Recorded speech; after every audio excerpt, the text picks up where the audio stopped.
Hello, hello, hello.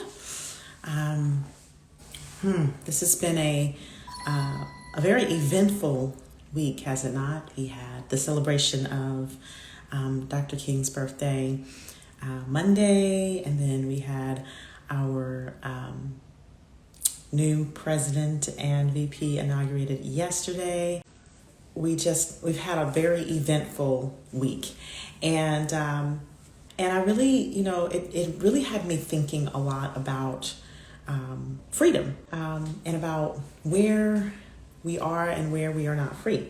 And because, this is what Dr. King's, this is what his vision was, a vision of freedom for all, a vision of unity for all, of equality. And we clearly see that that kind of equity is not in place right now. And, I was just thinking about freedom, reflecting on freedom and how we as a culture are not really free. And even personally, there are places where you may not be free. And that's the question. That is today's question. Where are you not free? Where are you not free from your internal state?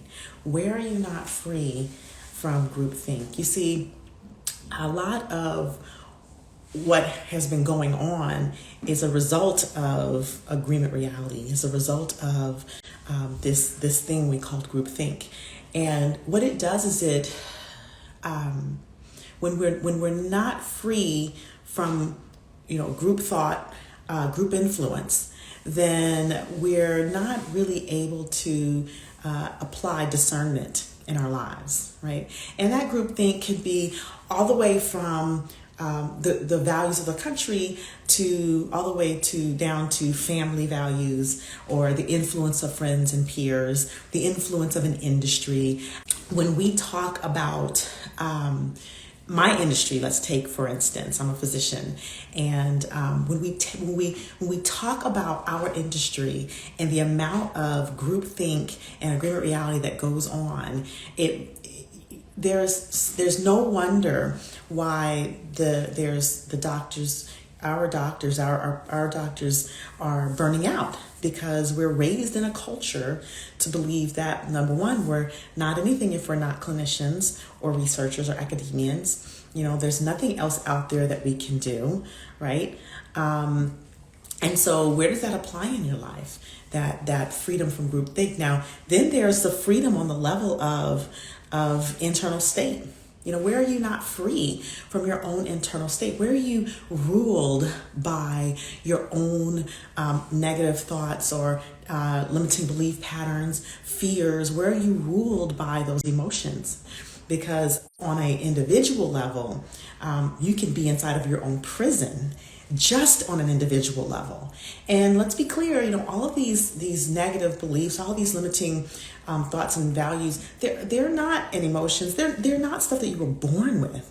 They're stuff that you picked up along the way, right? There's stuff that we're picked up along the way. Just like, the culture of white supremacy has been passed down from generation to generation for over 400 years. It's not something we were born with. Well, it is epigenetically speaking, or generationally speaking, but the internal thoughts and belief systems are not necessarily something you come out of the womb with.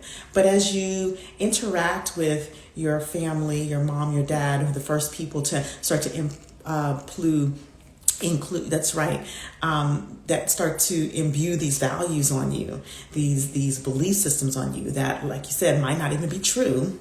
They get absorbed into the system. They get absorbed into your unconscious mind. And so then you start to grow up with these views of yourself, of other people, of the world. And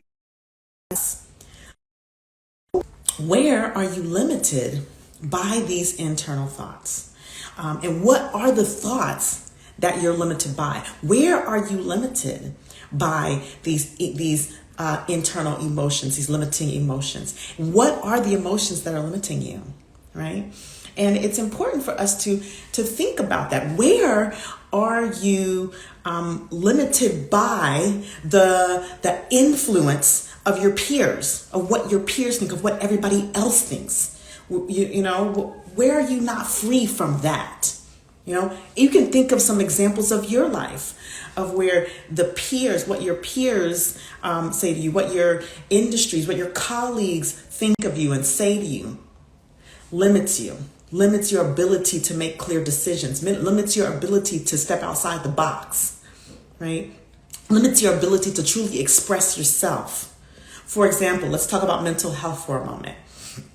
Let's talk about mental health in the Black community. We talk about mental health in the medical community, and how depression and anxiety, how anything other than being like strong, how that impacts our ability to be self-expressed, and how stuffing those emotions, that's a whole other live that I'm going to be talking about, like stuffing our emotions and what the impact of that is. But that's what the impact of groupthink, the impact of what other people think, how that limits us, how we're not free to be because someone says that we shouldn't be depressed, or someone says that, oh, you're strong, you can get through anything, when that's not how you feel on the inside. Where are you not free to be, right?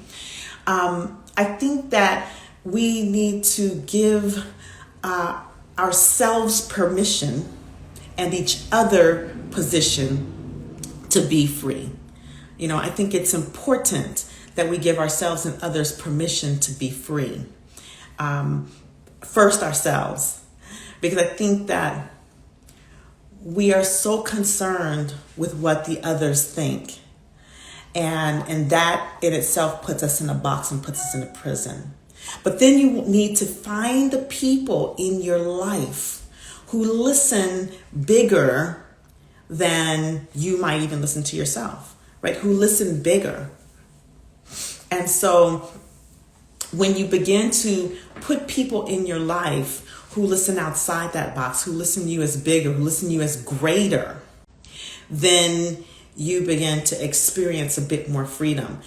Sometimes it's baby steps. It's just expanding yourself little by little. And that gives you that sense of freedom. I think really at the biggest level, the expression is the biggest thing. The ability to be free to be and free to express is the biggest thing. And when we're able to do that, then we can apply discernment to everything else in our lives. We can be free from what the industry thinks. We can be free from other people's values and other people's opinions and other people's belief systems. We can be free to make our own decisions, like truly make our own decisions, rather than be prison to the unconscious mind, or prison to what everyone else is saying out there. So, this is the crux of the conversation today, is just beginning to look inside and look at where you're not free. And start with where you're not free personally, where you're not free from your own internal thoughts, where you're not free from your own emotions. Start there. Because I believe that in this complicated circumstance that we're in. Yes, the inauguration is sort of the beginning of new possibility for what's to come in our country, for the healing of our nation, but there's a long way to go. I believe that a lot of the healing that needs to come, a lot of the trauma that's happened over the last 4 years, that needs to be healed on the individual unconscious level first. And so we start with ourselves, we start with the individual, we start with healing and becoming free internally. And then as we become free for ourselves, then we can empower others to be free as well. And then we can begin to spread that freedom amongst our community. And that's essentially what I have done over the last 4 years, coaching other physicians, helping other medical professionals step outside the box. And now, as a trainer of NLP, as a trainer of hypnosis, really helping people to achieve that personal freedom at the unconscious level. So that's it. That's all I really wanted to say today. It's a short live, but I just had some reflections and wanted to really share my thoughts on where we are limited in our freedom on so many different levels. But I think what causes the biggest problem is when we're not free in ourselves, and when we're not free within ourselves, and then that the behaviors that come out of that, the actions that come out of that, when that influences other people.